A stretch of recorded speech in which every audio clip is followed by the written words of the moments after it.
Stay up to date on the latest political news this election season for less. Visit inforum.news/port and get 3 months of unlimited access to our news network for only 99 cents a month. Subscribe now at inforum.news/port.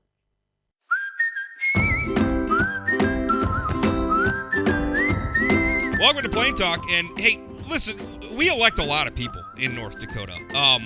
Sometimes I think too many people. I don't know. I get to the bottom of my ballot, and it's like soil conservation district and stuff, and I'm wondering, why are we electing these people? What's the purpose of putting them on the ballot when I don't know? I mean, listen, I do politics for a living, and I get to that part of my ballot, and it's like, I don't know who this person is. They're running unopposed. I've never seen anyone challenged on that race. What is the point?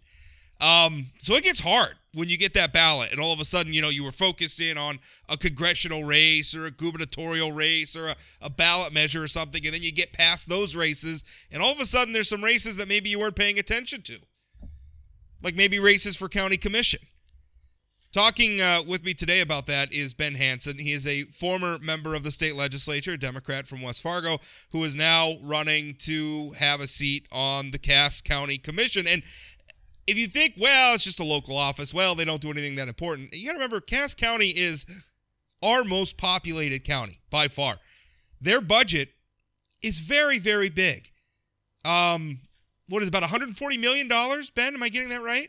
That's correct. Next year will be 139. About 139 million that these commissioners cover. And I'll be honest with you, the races don't get a lot of attention. You're not seeing a lot of debates between the candidates. A lot of times the candidates don't even face challenges. And I wanted to have Ben on to talk about that a little bit. As somebody who's running for this race, it's an office that makes extremely consequential policy at the county level, and it just doesn't get a lot of attention. Ben, why is that? Well, Rob, you're absolutely right. I think it's a variety of factors. One, from a voter's perspective, they're trying to live their life. They've hypothetically got a spouse, they might have children, they're trying to pay their mortgage, trying to keep their lawn up, and by the time you, like you said, you pay attention to those top races, by the time you get down to the bottom, do you really know everybody who's running for the school board and the park board and for city commission? And then by the time you get to county commission, we elect a lot of offices here. Maybe that needs to be consolidated. We elect, 14 statewide office holders? Yeah, I don't know why we're electing the insurance commissioner, right? The insurance commissioner can't make policy, really. I don't know why we need to elect them. Why didn't we just appoint them? And there should just be a bureaucrat doing a job administering the insurance industry. And really, truly, I wonder how many people know the exact differences between the state treasurer, the tax commissioner, and like an insurance and the state auditor. They sound similar. They serve different functions. But there's a lot of civics you have to get into. So when I'm running for a local office like this, I'm running for county commission in Cass County. I was doing some research, and there was a county commissioner who termed out. You get 3-4-year terms. He's there for 12 years. That never ran against anyone. He was literally never challenged for the seat.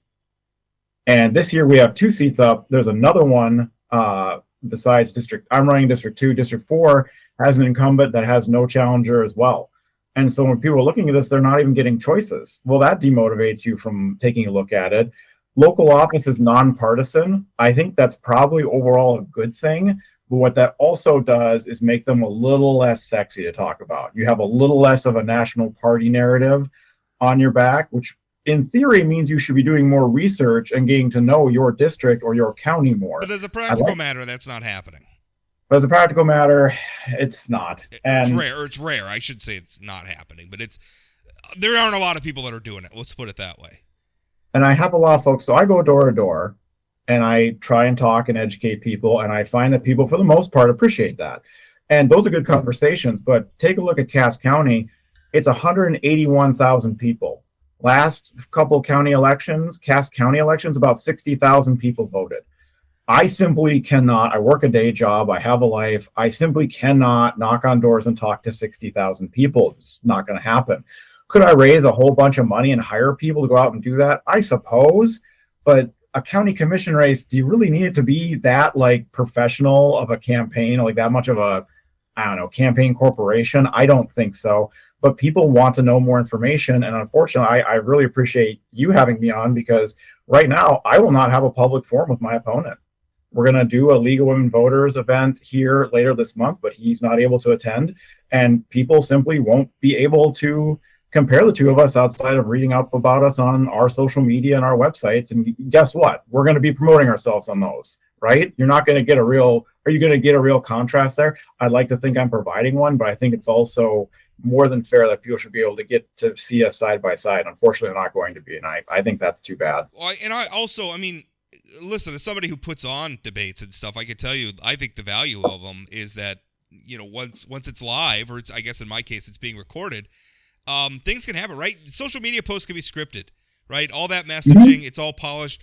To me, the rubber really meets the road when you could put candidates in extemporaneous situations where they have to think on their feet and they have to contrast. And I think sometimes you can break through some of the gloss and the polish and the scripting and everything and maybe get something genuine, be it good or bad. And you need to know how they interact with other people, and seeing how they interact with their opponent, how they interact a little bit under pressure is a good way of testing, kind of stress testing that person out to see if they should be holding public office and overseeing your taxpayer dollars. And like you said, in Cass County, it's $140 million. We've got a $34 million expansion to the Cass County Jail happening next year. They oversee Fargo Cass Public Health, which oversees a lot of mental health and addiction treatment services. These are not slight, by the side public services. These are very front and center things. The diversion is partially administered and funded by Cass County Commission. These are big deals for citizens here. We have, and by the way, we should mention who your opponent is. It's Tony Grindberg, who himself was a longtime state lawmaker, serving in the state Senate as a Republican. He's done some other things, obviously, since then. But now he wants a seat on the Cass County Commission. And your point, I think, is really, it's funny because the way I listen to the public talk about this stuff, on one hand, it's always like local control is always a super popular argument with people, right? Like, why is the state doing this? Why is the federal government doing this? We need local control. Well, when you say that means you're in favor of giving responsibility to people who are running in elections, who are often unopposed, who you're mostly not paying attention to. That's the reality of it. Most of the people who are saying that, local control, aren't really paying that much close of attention to their local government. And I think that's a problem. And I commend you, Ben. You're out here asking for scrutiny. That's a courageous thing, because sometimes you might not like the scrutiny you get. Sure. But that's a courageous thing to do. But at the same time, as it sounds cornball, but it's not. We're blessed to live in a country where you can self-govern, and there's a lot of people in this world that do not have that opportunity. And if you don't like elections, and you don't like the endless campaigns, you don't like politicians' slogan and jargoning, I totally get it. Consider the alternative, though. Yeah, consider the alternative. Try living somewhere else. There's a reason that World War II generation came back and got so involved in civics. They got to see front and center what it's like when you don't. And I very much like to get back to that attitude, especially in a rural state, because we need to keep in mind, too, my opponent was on the city commission, but the county commission serves the whole county. We're talking Castleton, Mapleton, Harwood. There is the next meeting is going to be the sheriff's contract to serve those cities that are not Fargo and West Fargo. The cost has gone up by about 7.1% because of inflation and everything else, trying to keep a workforce there. These are important issues, and things like law enforcement are important issues to those small towns. And so I'm trying to get out there. I'm thankful for you having me on to be able to talk to more folks about it, and just to get people considering too. We don't have to just be talking about Cass County. 53 counties in the state of North Dakota, each one of them has a 5-member county commission. And let me tell you, during the oil boom, especially out in the Bakken area, getting people to serve on those boards, overseeing planning and zoning, and talking with people about the kind of rapid development we were overseeing. It wasn't almost the easiest job being a McKenzie County commissioner in the last 10, 15 years. These are real jobs, and people aren't getting rich off of these. Well, yeah, it's tough serving. Another point is, I think a good microcosm for this is maybe the debate over property taxes. Yes. One thing that drives me nuts about that is we're constantly looking to the state government for property tax relief. And I think the state government doesn't really have a lot of good options to enact property tax relief. Now, I know there's always a thing, well, they could spend more at the local level, and that's always very convenient for local government people because they get more money without necessarily the responsibility of having to tax for it. I think sometimes there's a demand out there for local control but statewide responsibility that drives me a little nuts. I always tell people, listen, if you're upset about your property taxes, then talk to your local taxing entities. That's where the rubber meets the road. The state doesn't levy that tax. It's the county commission. It's the city commission. It's the park board. It's the school board. Talk to those people. Whether you think they're doing a good job, I'm not trying to be critical of them. How good a job they may or may not be doing is going to vary from place to place. But that's where you ought to be talking about it. But property taxes have been like at or near the top of the list of North Dakota priorities for as long as I've been writing about politics in North Dakota, which is 20 years now, right? Every year we're talking about property taxes. And yet I don't see a lot of evidence that people are paying attention to these local races that are at the center of the property tax question. I completely agree with you on the statewide level. Two things there. So having formerly served in the state legislature, as you said, we had a lot of talk about property taxes. As I go door to door, and as I am a homeowner in the city of Fargo, I think about and talk about property taxes a lot because they are one of the larger tax expenses that anyone in the state of North Dakota pays. When I was in the legislature, and I think the legislature started with a lot of good intentions when they started to, quote, buy down property taxes. But the problem is it essentially is robbing Peter to pay Paul, because at the end of the day, when the tax comes out of your income, the tax comes out of your income. I pay the income tax too, right? If you take some of the money I paid in the income tax and use it to buy down my property taxes, I'm not sure I'm getting ahead, right? It's money out of your pocket either way.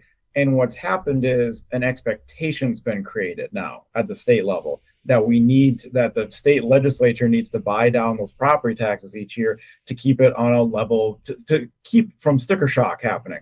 And what I desperately fear is someday, it's not next year because the state's finances are in pretty good shape, but someday when the state's finances aren't in such good shape and some belt tightening needs to happen, unless the legacy fund is tapped pretty strongly in that case, and I wonder how much of an appetite there'll be for that, we are going to have the state legislature either only partly buy down, or what would be really bad for property values, real estate, et cetera, is them just taking a 2-year budget on a state level and not buying property taxes down. You would see property tax rates jump 10, 20, 30%. And those folks who are living on a fixed income on a house that they've paid off are suddenly going to have what's called a North Dakota mortgage. That's what they call it in Texas. They don't have any income tax there, but they have what they call Texas mortgage, which is very sky-high property taxes. You talk to any of your friends in Houston, which, by the way, if you don't pay, they'll do just exactly what the banks do when you don't pay your mortgage. They come and take your property. That's correct. And obviously in extreme situations, but yes, but that's the road it leads down. That's the end of the road. Yeah. And the second thing I want to say, when you're talking about, I completely agree with you. You have to talk to the actual taxing entities, the school board, the city commission, the county commission. What I would ask is, I would love to see that much more involvement from the public and participation and outreach to the public from elected officials, because I think maybe in our current era, we have more information than ever because everything's online, but less actual conversation than ever for whatever reason. And maybe it's because things have gone from not being in person, but I would view my role as a county commissioner as, you, the citizen, probably can't make every meeting, almost certainly can't make every meeting. So I need to make the meeting for you. I need to be out in public forums. I need to be out, yes, on social media, but talking to folks and educating them. Hey, this is what's happening on your county commission, just so you know. So next time someone's up, so next time someone's running, so next time we make a decision, if this is impacting you, if this is impacting industry, we need to make sure you know. And I wanted to highlight an example from earlier this year, if I could, on the Cass County Commission. Sure. I'd referenced this to you before, but there was a meeting earlier this year where a lobbyist for Amazon came in and asked for a $22 million reduction in valuation for their new facility up in North Fargo.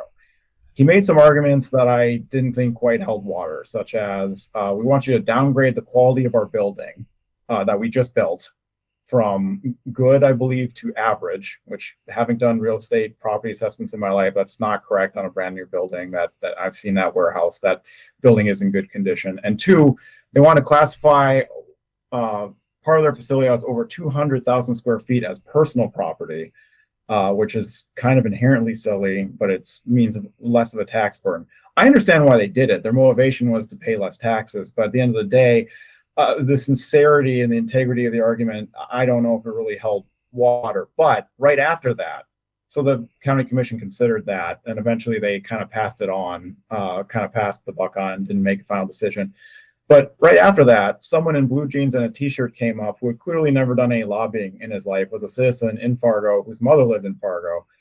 And I won't use names because that's not the point, but he came up and said, listen, she's close to 90. She's lived in her house for a long time. She's obviously on a fixed income. We'd like to try and keep her there. Her property valuation went up 16% last year, and it's going up 28% this year. And no one's been out to assess it. No one's been out to see it. It's not as if she, we don't keep property up, but it's not like she installed a new pool and added a wing to it next year. I don't understand what's going on. And one of the responses he got was to go to Zillow.com as a suggestion to see how hot property sales were around her neighborhood, to see how well the houses were doing in sales. And I saw that and I thought, one, that clearly wasn't his point. He's not trying to speculate real estate off of that. But two, I think there's a way that you have to treat constituents and treat people that live in your district and guide them through, and I guess handhold almost in a way, the way they navigate their way through the state government, because they're not auditors, they're not assessors, they don't understand how property tax and assessments and all this convoluted stuff works. This is a person trying to keep their mom in their house, probably works a full-time day job, probably is taking care of his family too. That's your job and your role to provide caring constituent services to hopefully an engaged group of citizens. This guy wasn't coming there and yelling and screaming. He wasn't providing he wasn't doing an SNL sketch, a conspiracy theory thing. Some of the weird stuff we've seen at public meetings lately. Sure, but he was asking a sincere question, and I think we need to have a lot more good faith guidance from our elected officials, and we need to have a lot more good faith interactions from our constituents too. We all need to be communicating more as kind of a PSA. I'm hoping I'm doing that as a candidate, and if elected, I would hope I would provide that information as a county commissioner. That brings up another point, and this is a little bit off topic for your race, but we just saw a group of lawmakers announce a plan for more property tax buy down. Yeah. And essentially what they want to do is they want to use legacy fund revenues to basically take over the school portion, have the state take over the school portion of the property tax bill. Now, I remember back, what was it, 2012? I believe on the June primary ballot in 2012, there was a proposal to abolish property taxes. I supported it at the time. Yep. I've come to not support that situation, not because I love the property tax, only because I'm not sure about a good mechanism for replacing it. I mean, do we want like local income tax? I mean, I don't know where we go. The money's got to come from somewhere. So I don't know. I don't love the property tax. I'm not sure what to replace it with. That's a whole other debate.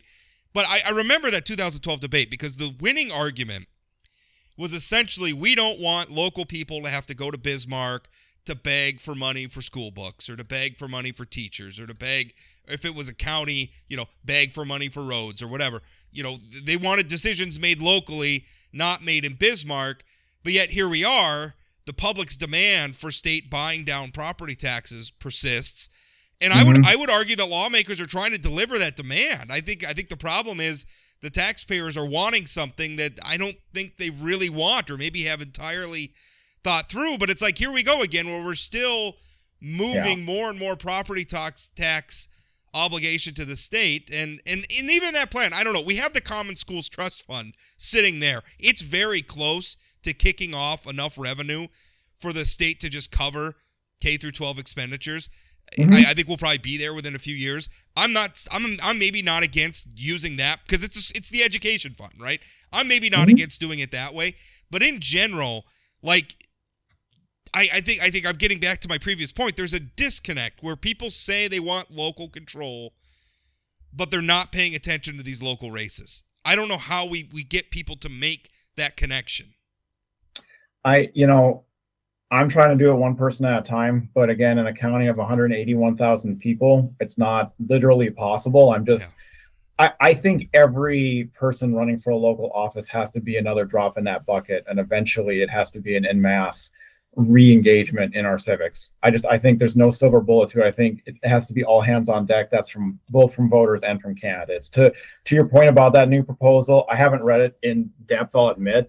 What I was hoping, and it's more pertinent to the school board than the county, probably. But well, it is, but property taxes are being levied by the county as well. I think what I'd really like to see, if they're going to try and tap a legacy fund, is they talked about doing a capital projects fund from the legacy fund. I don't know how far they got with that, but with some of the university buildings and in the West Fargo schools, they're building a new elementary school there darn near every year, or were for a while. We're building new schools here in Minot. Yeah, I like the idea of bonding it, like lending money to ourselves out of the legacy fund. I think that's a great idea. I don't know why we're not doing it, especially because you're not even really spending the money. We're lending it to ourselves and just giving ourselves really favorable terms. Yeah, I think that would be a very smart thing long term. That actually manages to pass the math test, both in the short term and the long term. And you could use that ease up, and you'd have to be working with the school boards to do it, but you could use that ease up to ease up on the special assessments on new homes. Because what are those parents of young children trying to do? They're trying to afford their first home. But in Fargo, if you're building new, that starter home's $280,000 minimum. And you got two parents with young kids or a young child that can't find childcare right now, that are trying to make ends meet and maybe pay off student loans. Who knows? It's not happening. It's they're being too stretched apart. Are there worse things in the world and worse problems in the world? Yes, of course. But it's a real strain right now. But these are our problems. These are our problems. These are the ones that are in front of us. Tell me, I have about 10 minutes left with you, Ben. Tell me about your race. What are the number one issues facing Cass County right now? Cass County is still working on and developing the diversion. I know people have heard about it ad nauseum, and I think statewide there are probably some folks going, isn't that done now? But it's not. And every phase of it has to continue to be approved, and is ensuring hundreds of millions of dollars in property in the Cass County area. It's our businesses, it's our major hospitals. And the county has a representative on that diversion board. I would love to be that representative if the current one isn't going to seek another term there. That's a big priority of mine. It was when I was in the legislature. Fargo Cass Public Health is overseen and administrated by the county commission, obviously, because it's Cass Public Health.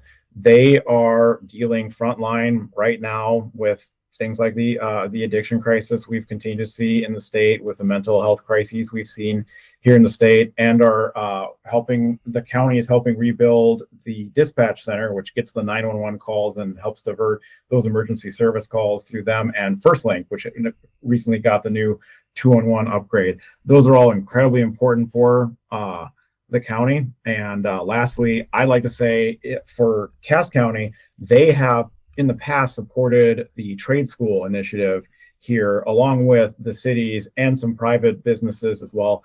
I would like to continue that support, because I think we're at a point now with our workforce where we realize not every high school student needs to go on to get a 4-year liberal arts degree. And we have got job opening after job opening that needs skilled tradesmen and women, and that is going to be part of the gateway to doing that, is getting them into trades and getting into what I really like is what they do is they go and present in high schools, presenting the trades as a desirable job and not something to, something you did because you flunked out of college.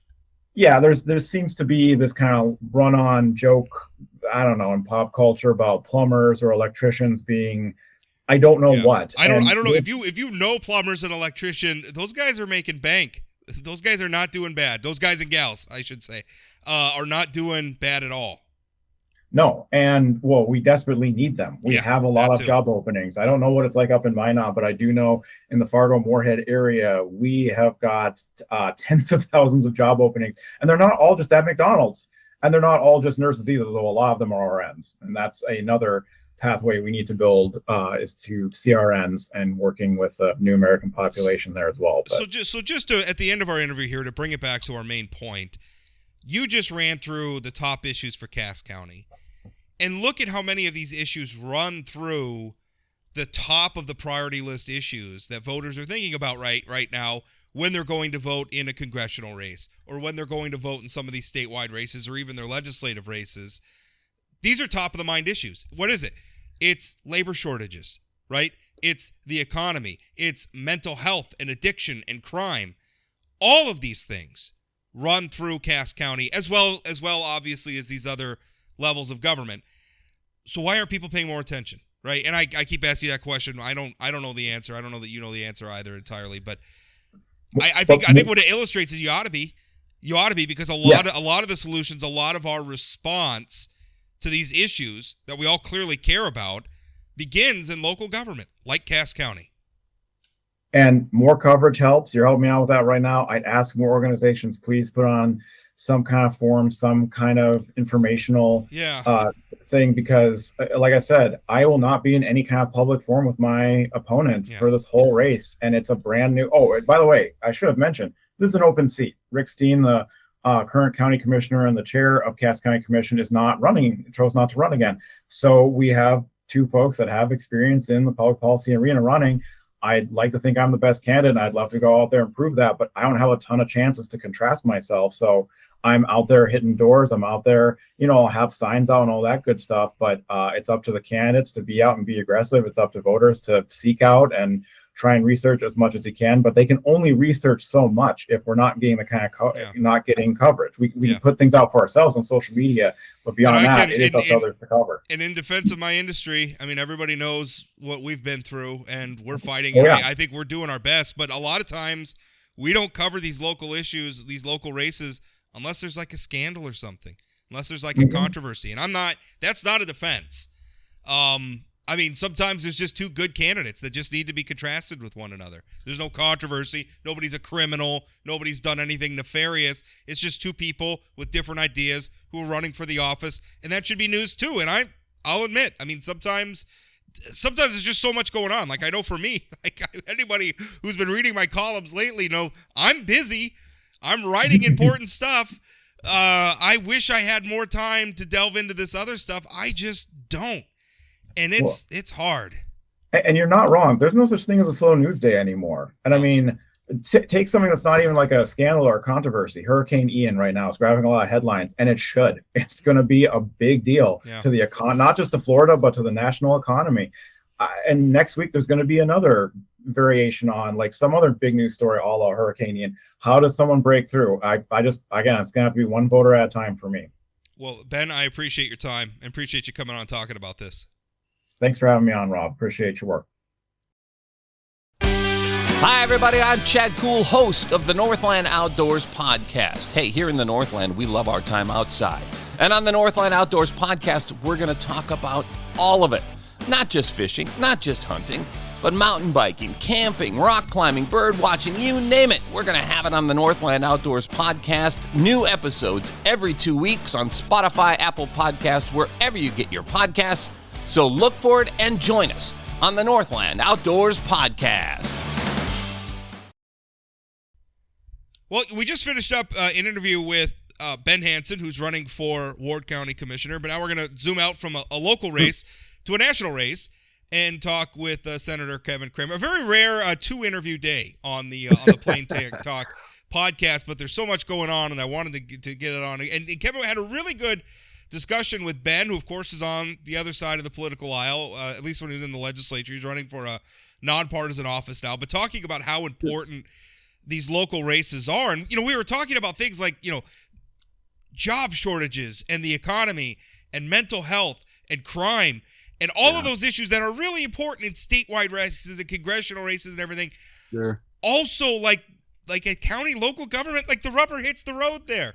Right, They're making a lot of policy. They're making a lot of spending decisions that impact those things too. So it's a big deal, and it was an interesting interview. But happy to have you on now, and wanted to talk to you a little bit. The big headline I think over the last week, one of the big headlines in the state was, of course, these texts from Attorney General Drew Wrigley to yourself that you forwarded on to former Trump Chief of Staff Mark Meadows.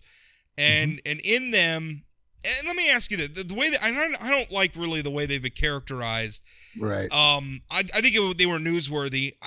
But the way they were characterized is it had Wrigley sort of like he was advocating to overturn the election results. And then when I read the text, I was like, well, he was just saying to follow the laws, like to do a recount. Follow the recount laws. Right.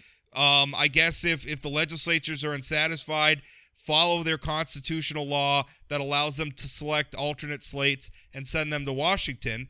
This was, of course, was all made very early on in the process before January 6th happened, before a lot of that stuff happened. Yeah, it wasn't like midnight January 5th. Right. So it wasn't like, I don't know. Like, I mean, I think it was interesting that he sent them, and I think rarely, the public got a glimpse maybe behind the curtain there a little bit, and I think that's always newsworthy. But I don't know. I think people thought they were a lot more scandalous than they were. And I just, what was your reaction to them and I guess the media and the public's reaction to the text coming out? So my first reaction, the first thing I did, first of all, I woke up early, on whatever morning, Friday morning, I think it was, or not Friday morning. My Mondays and Fridays get screwed up, but it was Tuesday morning this week because we didn't work Monday because of a Rosh Hashanah holiday. So a Jewish holiday. And I say didn't work. We weren't in session.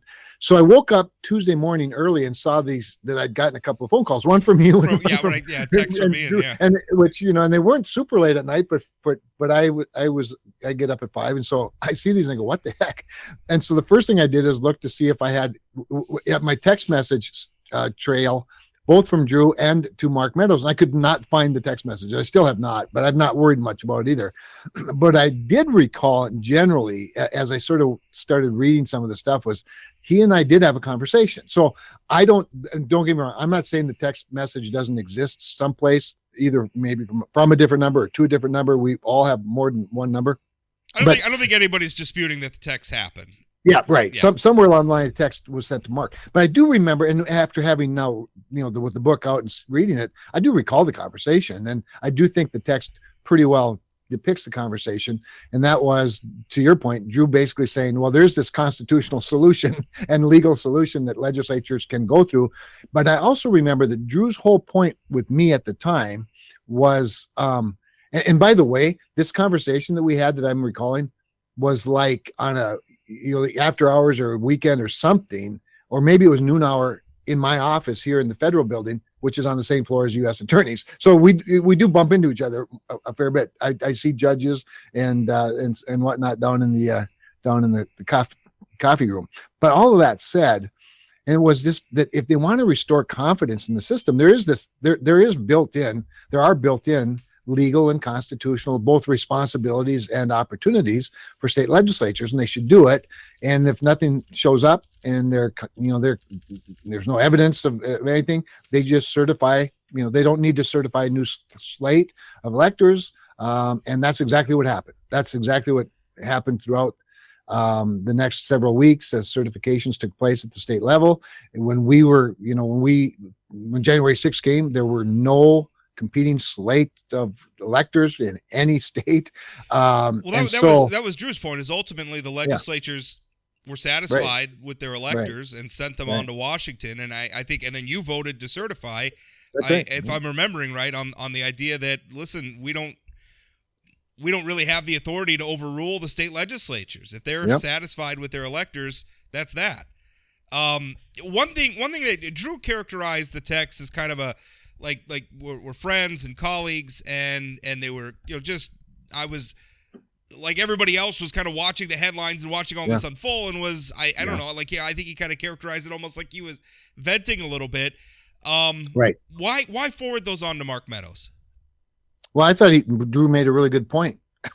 And if Mark wasn't aware of it, although I don't think, to be clear and to be fair, I don't think it's like something that hadn't crossed the Trump legal team's minds already, although the Trump legal team, to Drew's point, really was making a mess of things. They were just bizarre and not very effective, obviously. And so I just forwarded it to Mark. Mark's a good friend. He and I were classmates in the House. We served together in the House. We stay somewhat in touch even to this day, although not real closely. But so I just said, well, I'll forward this from a smart guy that this makes perfect sense. And if you hadn't thought of it, here's a thought. But keeping in mind, none of us were necessarily trying to overturn the election. We were just wanting to make sure there was confidence in the results of the election. And unfortunately, Rob, it was a situation in a time, and still is to some degree, where people weren't so much as looking for confirmation or confidence as they have been looking for an excuse. But the best way to knock down excuses is just to go through the entire process thoroughly and make sure at the very least you can say you did everything you could do. Remember, it's been pretty widely reported that I attended a meeting at the Trump Hotel, like I think it was January 4th, put on by Mike Lindell, and there were a couple of other senators involved with it. And we listened to some Trump lawyers and conspiracy theorists give us a whole bunch of theories. And I kept saying, but what about evidence? Could you show me some evidence? And I'd asked them to bring evidence, and they never showed any evidence. And so my point of that is I can say to people with all honesty, I've given every opportunity imaginable to do something other than certify the election. And I'm very pleased that both the Constitution and my conscience allowed me to certify the election. And, but nobody can say I haven't done my homework in casting that vote. So the United States Senate, as you well know, got around to funding our government. I just got home. Got around to funding our government. Another continuing resolution. You said you weren't going to vote for those anymore. Yeah. That's where we're at. It's just because it's not really. I don't want to make it. I don't want to give too much credit because the only thing they did is essentially agreed to just continue doing what we're doing. They didn't appropriate, right? They didn't go through and make decisions. They just kind of, we can't agree on anything. Let's pass a continuing resolution to go home and campaign. Yeah. So frustrating from that perspective. It's frustrating because it really highlights the dysfunction of Congress over the last several years, really. The appropriations process is pretty detailed. There are 12 appropriations bills that are supposed to make up the entire appropriations for the government. And they fit in categories, military defense, homeland security, commerce. You can probably figure them out. Agriculture. But instead of doing that, we've gotten to this point where we do these, as you've heard the term many times, omnibus spending bills, which is still appropriating. It's just that it's one giant bill as opposed to 12 bills that have been hotly, strongly debated, hearings held, decisions made based on priorities, reprioritization. This is all in the discretionary budget, of course, and then policies that go along with those. That's very key but even that is lazy legislating in my mind. And I've grown tired of those too. I didn't vote for the last omnibus spending bill. But a continuing resolution, as you've correctly pointed out, is simply status quo. In other words, we're just funding the government at the same level for the next 2 months until December 16th. And that's the good news about that is it sort of does no harm in the sense that it doesn't raise spending, or you can have some anomalies, and there are some small ones in this one, but not major things.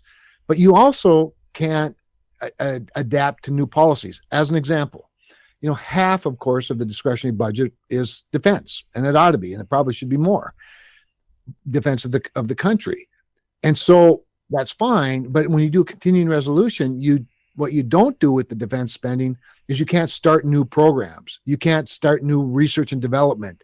You can't meet the ever-changing demands, because we do a defense authorization bill every year for a reason. We've done it 61 years. I say we, but ever since the year I was born, the House and the Senate have successfully passed a defense authorization bill. And they do it every year because things change, and you need to be part of it. It's one of the most functional things that the Congress still does. None of that can be considered in a continuing resolution. So when you're helping get an industrial base up and running so that you can manufacture more missiles, for example, at a faster rate to restockpile those that we've reduced because of Stinger missile needs in Ukraine, just as one example.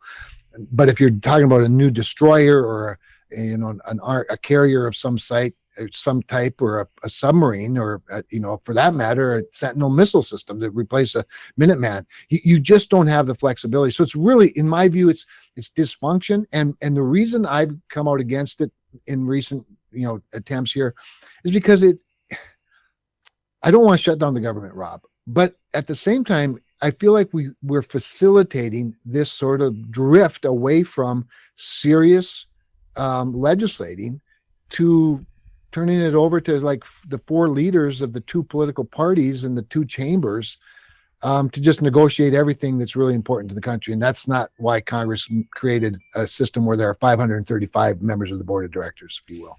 Let's, one part of that, because I was looking at the list of things that because we ended up just doing a CR, a list of things that got punted, I guess, to the lame duck session after the election.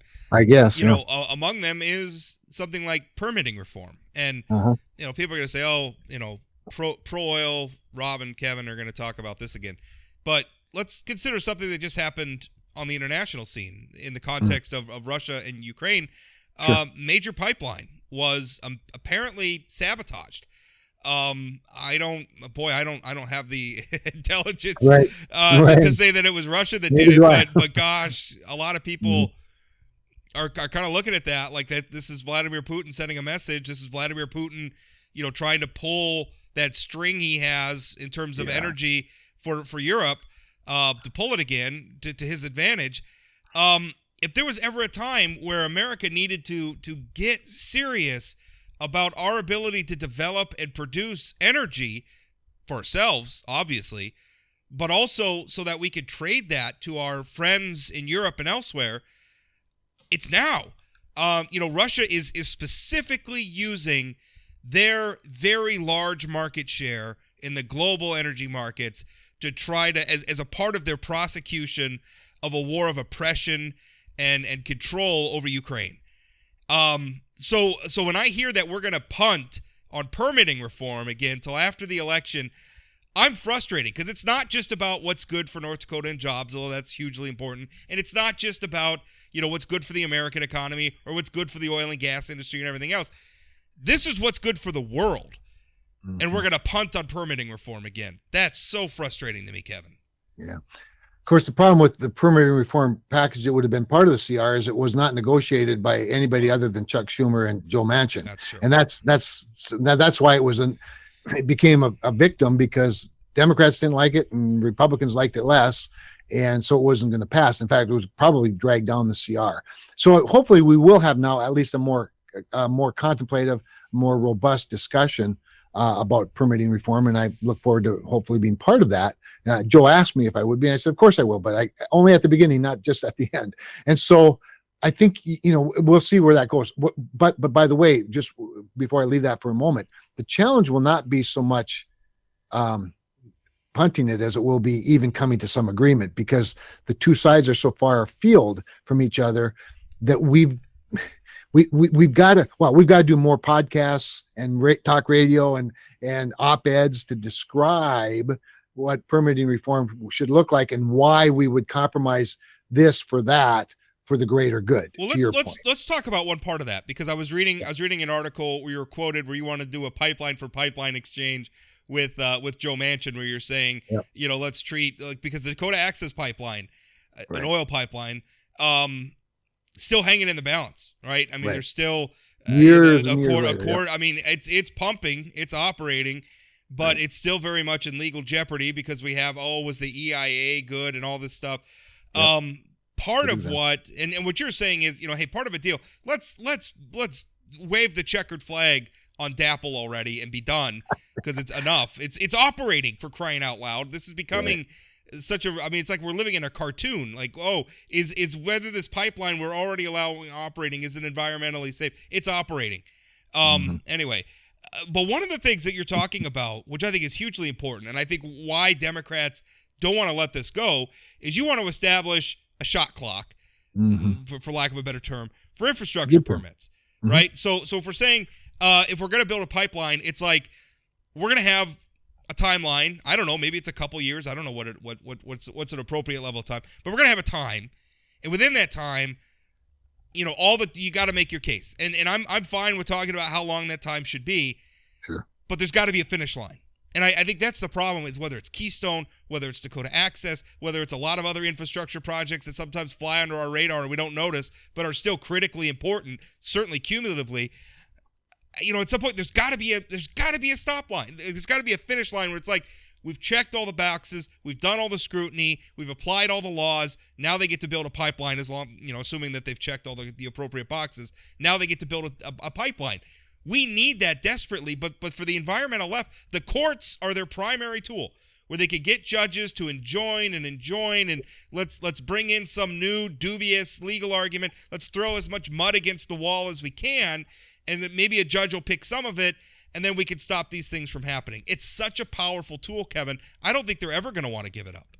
Well, not only that, but the other part of that toolbox for judicial review is the sue and settle phenomenon, where they go to a friendly courtroom, usually in Montana, because there's a very friendly leftist judge over there that's in the Ninth Circuit, which is, as you know, a very liberal circuit. And so they can create precedent by suing, settling, and then creating law without there even being a public hearing. You know what's funny with after Dobbs, all the outcry about the judiciary, nobody on the left was concerned about it when it was judges basically making laws by allowing these sue and settle things. Right. Consent decrees. Yeah. Right. Nobody was concerned about that. It was only when, the left saw some of their, favorite policy things sent down, which it's not fair to compare Dobbs to that, but you know what I mean? Like, nobody was concerned about this, about the judiciary overreaching when you have some judge in Louisiana or something enjoin all the activity across the entire country. Yeah. Like, that's too much. That is too much power for judges. It's too much power for judges. It's not intended to be that way, that a single judge in a single judicial district can set federal standards. And so you're exactly right. That's what goes on. So this is the tool. So now I want to say this in defense of Joe Manchin. His reform bill that he got Chuck Schumer to agree to sets a 2-year limit on EIS and a 1-year limit on EA. So EA is an environmental assessment, EIS, environmental impact study. The EIS obviously much more detailed. The problem is, first of all, I don't think 2 years is a short enough time frame, but okay. But if at the end of the 2 years there's not an enforcement mechanism, it means nothing. So my amendment was to simply, and this is what I'll be working on if I get involved, the default is to the benefit of the applicant. So in North Dakota, when I was public service commissioner, this is how our rate cases work, Rob.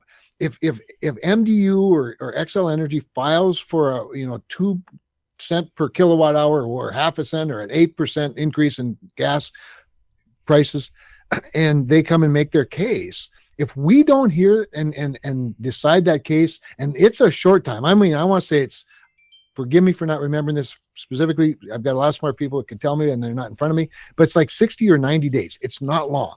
If we fail to act on that rate case, on the decision after having the hearings and the applications and reading all the evidence, and these are evidentiary records, it goes into effect automatically. And that's a great disciplinary tool for a bureaucracy. And so that's what I said to Joe. I said, Joe, you have to have a default at the end that goes to the benefit of the applicant. He said, well, they're never going to agree to that. And I said, well, then we don't have a real shot clock. The other thing is with regard to judiciary review. So Joe does have some judiciary review timelines as well. He puts in there, but it's not nearly enough to stop what's going on in this country. Yeah. And I'm not sure he really understands it that well. I want to say this though about my amendment.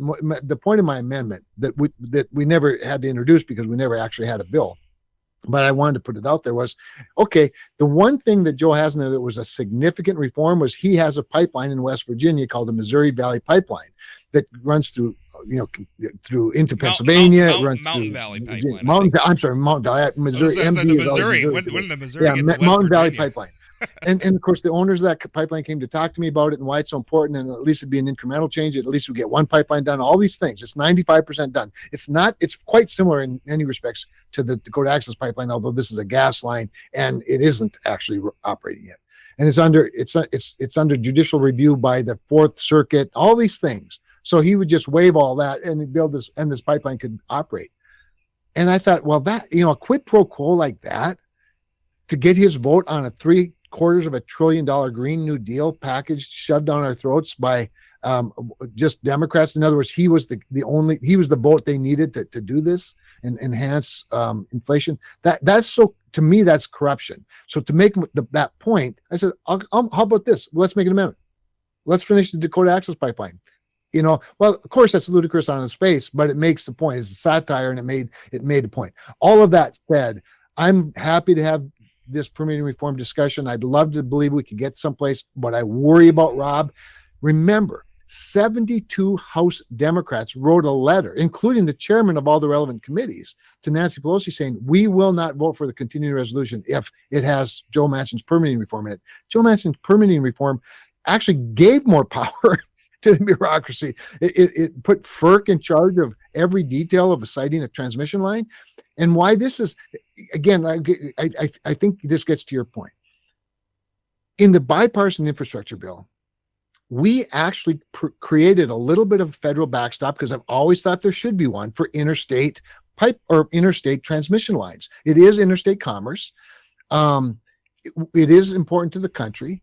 But we created large corridors, or gave the FERC authority for large corridors, but still the siting rests with states. That was a compromise to recognize the sovereignty of states and the role of the federal government by the Constitution in interstate commerce.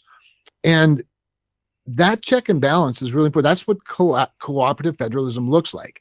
So we did that just earlier this year. And then he comes up with this one where the FERC gets all the authority to cite an interstate, transmission line.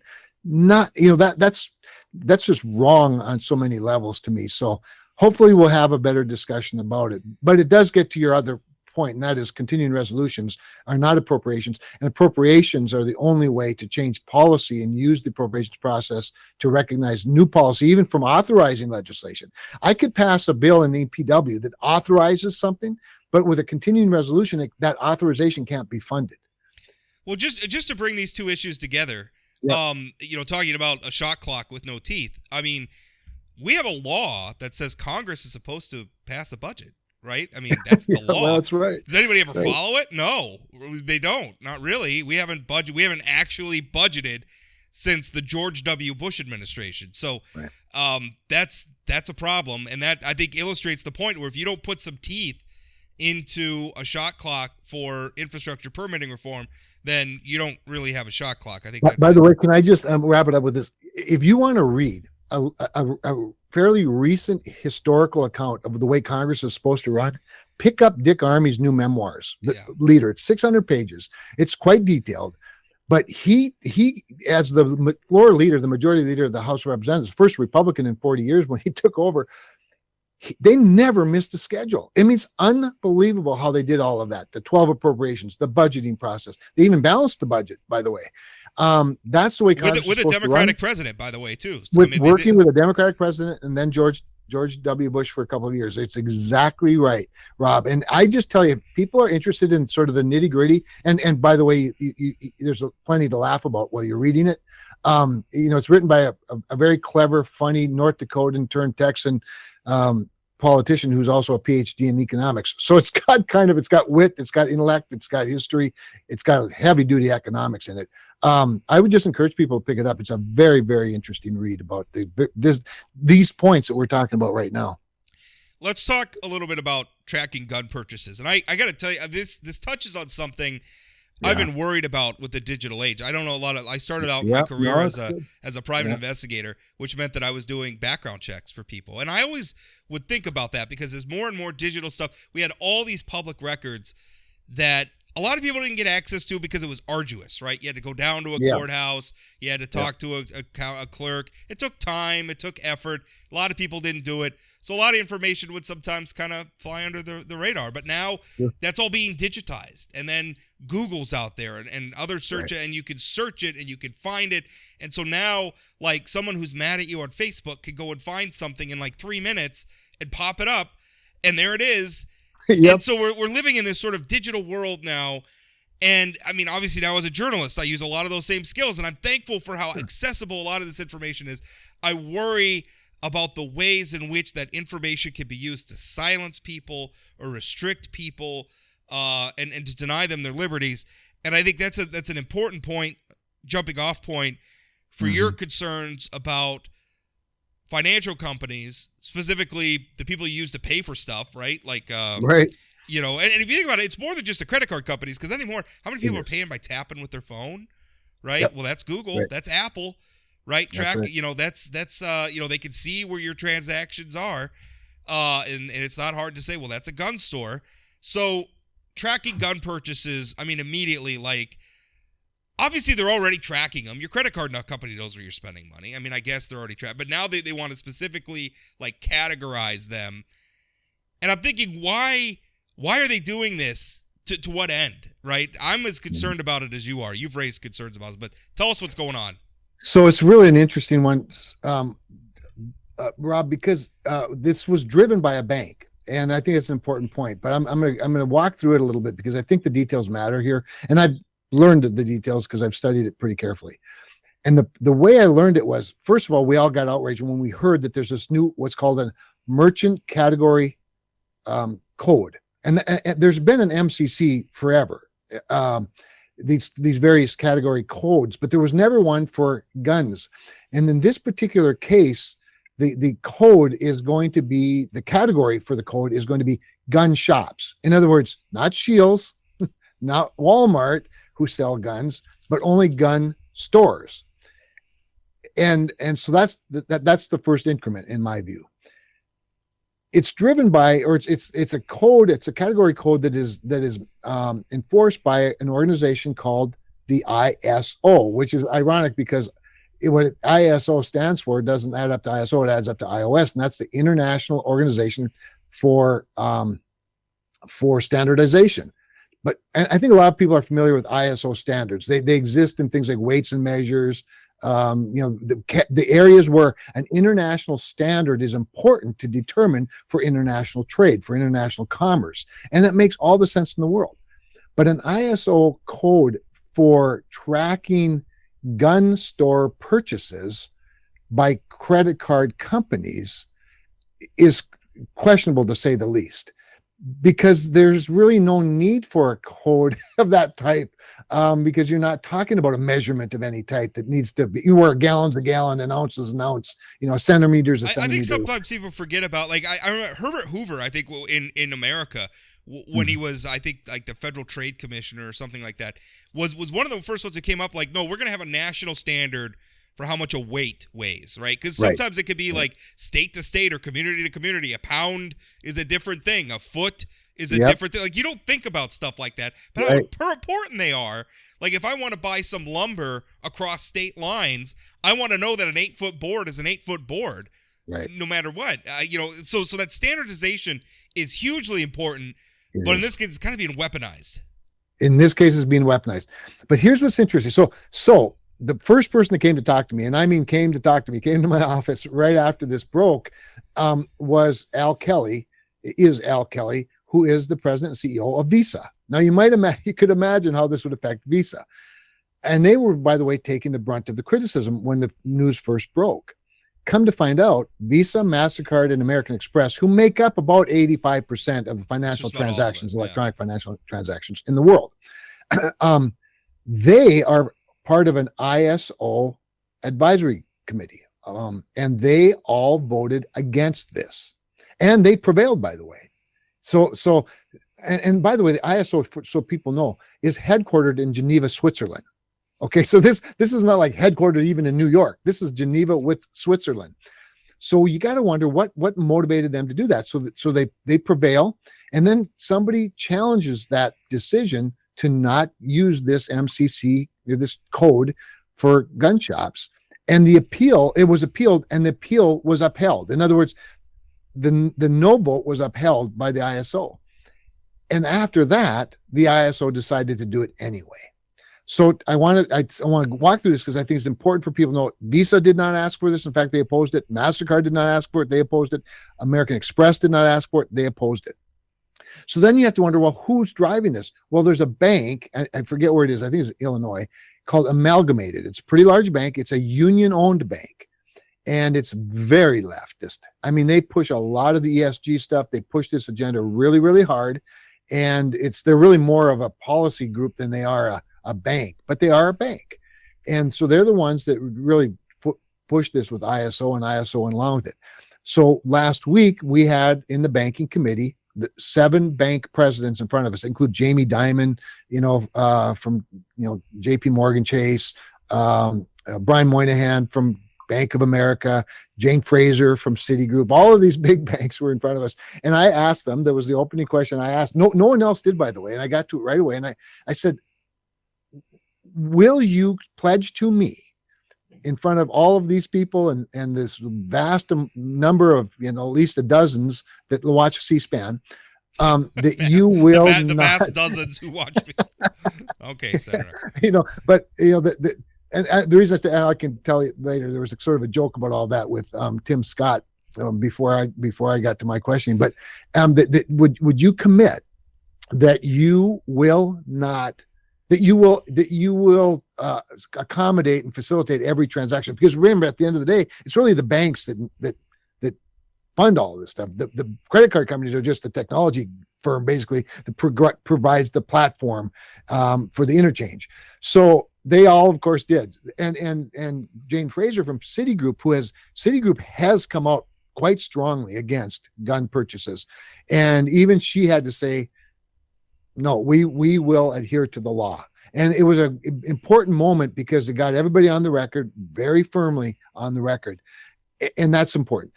However, this is not going to go away. I just think, and this is what I'd be interested to hear from you, Rob, and then from others as this gets out there. I'm not so sure that the credit card companies, and I don't want to say it's easy, I'm not saying that at all, but I'm not so sure they shouldn't just reject this. Why would we let an international standardization organization headquartered in Geneva, Switzerland, dictate the terms of our exchange when 85% of it comes from these 3 companies, all of whom are American companies? In other words, why would we submit to an international standardization organization? Why not we set the standard? This is what California does all the time with national standards. They set the highest standards, for example, for automobiles. And because they're 10% of the market in the United States, every other state eventually sort of gets to the same place. And so I think the United States ought to start to put their foot down on this one, but we'll see how it plays out. I think there's a couple of ways that I think that people have to look at this. If you want my 2 cents, one is that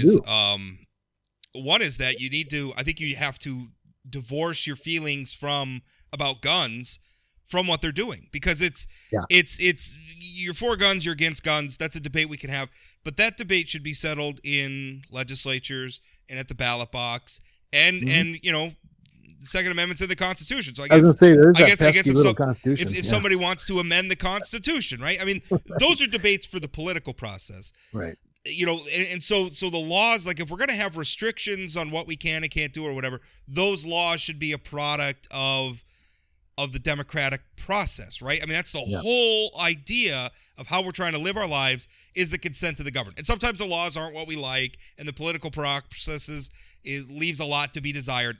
I get all that. But boy, is that better than a bunch of financial executives or even beyond them, like a bunch of regulators sitting in a room somewhere just deciding, we're going to... So you got to think about it that way. Because what if it's not guns? What if the next thing is you can't use it at an abortion clinic, right? How would our friends on the left feel about that? You and I have our opinions about abortion. Right. They have different opinions, but I mean that's the sort of thing that could happen. I don't want to go down that road. Let's keep that in the political. And then the other part of it is that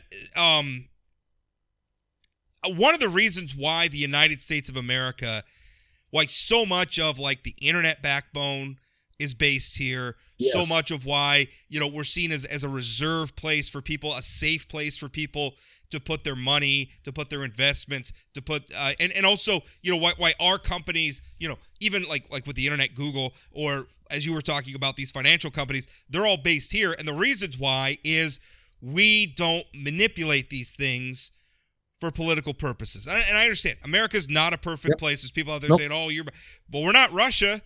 No, We're our not foundation's pretty solid. We're not. I mean, there's a reason why people don't use see China the same way they see us, right? Because China will manipulate the internet. China will manipulate to try to control people. We don't do that stuff. So if we start allowing ourselves to do that, even if it's a pursuit of something you support, my liberal friends, you don't like guns, you don't think people should own guns, but if America is seen as a place where we're going to start putting our finger on the scale and exercise, influence or authority that's outside of the democratic process, that's going to hurt our reputation in the world as well. So there's a thing you have to rise above. How do I feel about guns? How do I feel about whatever? And think about, why is America what it is to the world, and how do we maintain that? That's what's at stake exactly here. Right. I would submit to you, Rob, in many cases, people on the far left are as conscientious of this basic concept as anybody. I mean, the ACLU, which 90% of the time you and I probably disagree with, but to their credit, they do take some positions that guard this greater principle. I mean, if we're going to do this, are they going to start tracking what type of books I buy? If I want to go to some radical leftist bookstore and pile up on Karl Marx, you know what? I think Karl Marx is terrible, but I don't want to stop anybody from reading them. In fact, read Karl Marx and find out for yourself why it's incompatible with how the world actually works. Please, I don't want to stop anybody from reading anything. I certainly don't want, credit. Oh, you can't go to this radical bookstore. You can't go to this gun shop. You can't do this. No, it's my money. That's another thing too. It's my money. Right. Why can't I spend my money the way I want to spend it? Well, and really, it's hard to mistake. It's hard not to think that the reason for creating a category code in the first place is to have a different outcome than just simply keeping track of categories for marketing purposes or whatever the case might be. It is information that's not relevant to anything other than to track something. So you do have to draw the ultimate conclusion. Here's a couple things I just, again, to sort of maybe put a bow on it. After last Thursday's, and I have to get my mind wrapped around days because they fly, but after last Thursday's banking committee hearing on this topic and my questioning, it got a lot of attention to the point where that afternoon, Fox News called and asked if I would write an op-ed on the ESG movement, because there was a lot in the hearing about ESG in general. And this was a very specific part of, again, back to banks getting outside of their lane, banks and I other guess that's another thing. They could track how often I fill up my car at the gas station. Maybe I'm using too much gasoline. Yeah, right. Well, that's a very good point.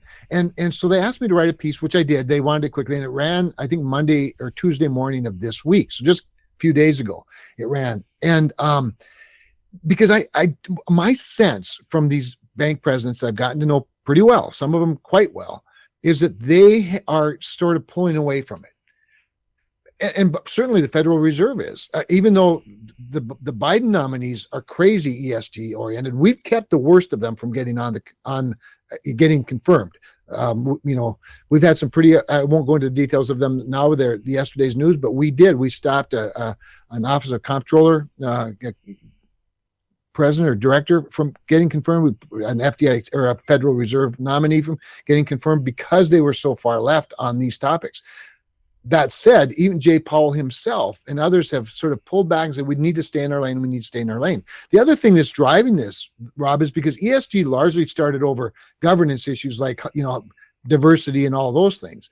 But it also includes environment. The E is environment. So the climate thing was really driving these banks to the point where the things that they were putting in their ESG statements were contrary to a growing economy. And what kind of a bank president wants to stifle a growing economy? The result of all of that was when I started this series, Bully Pulpit series, and one of the guests that came out was the president of Bank of America, Brian Moynihan. The Bank of America has got 270,000 employees. It's much bigger than most countries in terms of their capital. And so Brian came to Fargo, North Dakota. We did this wonderful, sit down discussion in front of all these folks at the business school, Barry Business School, NDSU. And he heard pitches and presentations from various players in North Dakota energy. The result of that, and he announced it at the hearing last week, was that he came to North Dakota, listened to these people, and came to the realization that there are projects to invest in that are actually fossil-oriented, but actually help us in the transition to a more carbon-reduced economy. In other words, doesn't blow up the economy, uses the vast resources we have, and still meets climate goals. He announced that he became a large investor in a carbon capture project in North Dakota. I went with him Thursday night up to Manhattan to Bank of America. I didn't go with him because I can't fly with him. I have to fly commercial. And so I went up and attended a CEO dinner with about 50 CEOs in the room from some of the largest financial institutions in the country. And I won't, anyway, and not all banks, some of them, ETF, index funds, because he wanted everybody to hear the North Dakota story. And so we did a same sort of scenario, but he calls it fireside chat with Brian Moynihan. For an hour, we entertained this crowd and did a town hall. And I can't tell you how many people came up to me and said, we had no idea. We had carbon capture, net negative oil production. I mean, who knew? And my point being, I do think that the extremes got a hold of this topic. We're kind of rolling it back a little bit. I think, but we got to do more of these things. This is why I do this. It's happy to feel proud because it's felt suffocating over the last decade Hasn't or it? so. Yeah. But it feels like we are making progress. Last topic, Congress is, I guess the Senate's done. The House is still doing some work, but the Senate is apparently done till after Election Day so that your colleagues can go home and fight for their campaign. You're not on the ballot this year, though. So what do you do when you're not? I mean, obviously there's political stuff afoot here in North Dakota. What's on your agenda for the campaign season? So yeah, it's great because you're right. I don't know who I'll campaign for. There, no doubt, as we get closer to Election Day, there'll be some calls to go help a candidate here or there. Bring the energy message to maybe places like Pennsylvania or stuff. But I don't have anything of that type on the calendar right now. We did have 2 weeks of October scheduled to be in Washington. And so now that we're not going to be in Washington, and by the way, that's unusual. This is normal that October sort of, there's no schedule in October on election years, but we had 2 weeks. So I do have those 2 weeks suddenly wide open. So believe me, they fill up very fast. Next week, of course, we have the UAS Summit in Grand Forks, which is always fascinating. I'm bringing a senior vice president from SpaceX as my guest. I always bring a guest. Rather than me give a speech, I always bring a guest, and we do some sort of a Q&A, or I'll speak a little and then they'll speak, and then open up the floor to people. And so I have a Tim Hughes from SpaceX as my guest. And then I'm also another guest that's coming with me is the lead staff person from the Air Force, or that has the Air Force portfolio on the Senate Armed Services Committee. So we'll be doing a bunch of stuff up at the Grand Forks Air Force Base and Grand Sky, as well as attending the UAS Summit. So that's what I know that I'm doing next week, Rob, and that'll take me out of town for a few days. I do know that I am going back to Washington voluntarily for the Vikings Commanders game. That's in early November. Other than that, I can't remember all the things I'm doing. Are you going to be out on the campaign trail for John Hoeven? If he asks, I will absolutely do that. My sense of things from what I'm seeing on the ground and hearing is that John Hoeven's in very good, strong shape for re-election. But yes, anything he asks me to do, I will help him. It's an unusual thing because in both those races, the Senate race, you have Rick Becker, who was a longtime Republican lawmaker. I perceive him as having left the party now that he's decided to run as an independent. But you have that, and then also in the House race, we have Cara Munn, former Miss America, who a lot of people on the left keep insisting to me is a moderate Republican, and I'm not. I'm just like with Jack Zaleski, when you're bona fide for being conservative, Jack Zaleski. And listen, my issue with Cara Munn is not Cara Munn. I think sometimes she's allowing other people to define her, and I think she would have been a lot better off being a little more forthcoming about who she is and introduce us to the real Cara Munn, not maybe what's being filtered through some of these other people. But the House race, another interesting. What are you seeing there?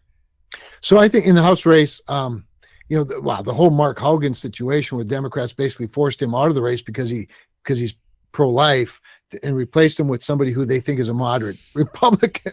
That in and of itself just demonstrates how sort of desperate the Democratic Party is. Funny about that? Because when after that broke, like I had a lot of Democrats calling me. They were upset about what happened, and so I wrote an article about it, and I quoted like four former legislative candidates. One of them a sitting district chair. Their former gubernatorial candidate. All of them are pro-choice. 3 of them are pro-choice women. going to bat for Mark Haugen, saying, you know, we may disagree with him on his abortion stance, but this guy's a progressive. Why'd we kick him off the ballot? That was amazing to me. I don't know if that got a lot of attention, but yeah, I don't know either. And I think if it didn't, it's because the Democratic Party in general doesn't get a lot of attention. They've become so irrelevant, and this certainly didn't help them. That said, with regard to Carr, and I don't know Carr well. I know her a little bit. She obviously she's smart, obviously. She obviously has some celebrity to her. I read an interview of her, and I think it was in Politico, that was really quite good. And I thought, wow, if she wasn't being handled by Democrats, you know, she would probably have a brighter future. And that's not to say she doesn't have a bright future. She's very young. And by the way, when I was very young, I lost a lot of races for Congress. So people, you know, persistence does matter, and work ethic matters. If in fact you want to do it badly enough. But all of that said, and I've heard lots of things. I don't know what's true and what isn't true, so I'm not going to repeat any of it. But she can become a Democrat very, very fast, whether she thinks she is one or not, or whether she agrees with them or not, by virtue of just you know, the vortex. And that's what I think she should. Hopefully, she would avoid doing that. Just because they co-opt you doesn't mean you have to become them. No, if you find out that you have a lot more in common with them than you thought, go for it. Become a Democrat. They could use some horsepower. Well, I think that was kind of my complaint. It seems like she's being defined by a lot of things that are happening around her, and not necessarily herself. So that's certainly interesting. Well, Kevin, as always, thank you for your time. I appreciate it. Always my pleasure. Thanks, Rob.